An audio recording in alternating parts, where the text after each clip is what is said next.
You think calming your child quickly is helping them emotionally. But each quick dismissal slowly teaches them to stop reaching for you. In this video, you will understand how small, everyday reactions reshape your emotional connection. Your toddler is crying right next to you while you are holding your phone. You barely look up before responding. You say they are okay and tell them to go play.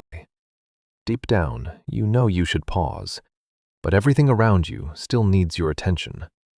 The moment ends quickly, and that quick ending feels like relief. What you are actually seeing is not behavior correction. It is emotional learning happening in real time. And once you understand how that learning works, the pattern becomes impossible to ignore. A child is crying right in front of you. You answer them, but your eyes never leave your phone screen or the stove. This moment happens every single day. Your toddler runs to you in tears. You are caught in the middle of something else. You hear them, but your attention is split. The child's cry for help is blocked before it even registers. In fact, you respond purely on instinct before you even realize what emotion your child is actually feeling. In your mind, there's only one thought: I just need to finish this first. You think you're multitasking efficiently, but the real cost is quietly shaping your child's psychology. They learn a heavy lesson. My emotions are interruptible, and they are low priority.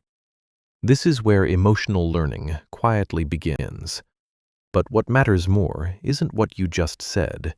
It's what your child does next, right after hearing your voice.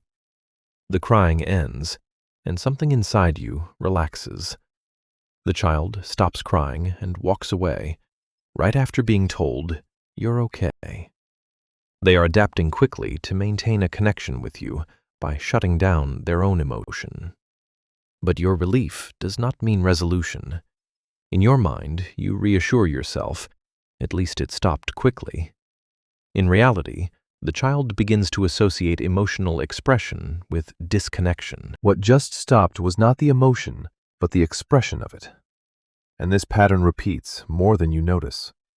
It never looks like a problem in the moment, but it repeats every single day. It's 1,000 small daily moments where the child is told to calm down or just move on. Over time, their brain lowers the strength of its emotional signaling, simply because it learns that the parental response is unreliable. What repeats quietly becomes the new normal. And in your mind, a thought grows. They handle things so well on their own. In reality, the child is becoming emotionally self-contained. They stop expressing, and they stop sharing. And these normal patterns are quietly shaping their emotional identity. This is exactly where independence starts to be misunderstood. Our child stops coming to you when they're hurt, and it feels like progress. You notice they seem more independent, no longer crying or asking for comfort. In reality, the child's brain has simply stopped expecting an emotional return from the caregiver. Apparent ease in parenting is not always connection. In your mind, you think with relief, they are so easy to raise now. But the hidden cost is a fading emotional bond, creating massive communication gaps for the future. Sometimes, ease is just distance in disguise. But this is not the end of the pattern. You wait for them to calm down first, then you respond. When a child is upset, parents often insist they go away and quiet down alone. In reality, a child's nervous system cannot settle without external regulation. In your mind, you think, they need to learn to handle it themselves. But the cost is that emotional suppression replaces true emotional processing. Connection is not a reward after they calm down. It is the bridge to calm. And what children learn in this moment becomes lifelong. They don't stop feeling, they stop reaching. That child grows up managing every emotional storm internally, without ever seeking support. It is the long-term conditioning of emotional self-reliance, built without a history of co-regulation with a parent. Silence is learned, it is not natural. In their mind, as they grow, only one thought remains: I don't want to bother anyone. The hidden cost is that they will struggle deeply to show vulnerability or open up in their adult relationships. And what is learned early becomes automatic later. The final truth is simpler than it looks.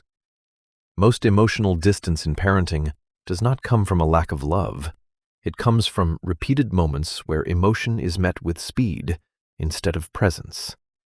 Some parents react just to stop the situation.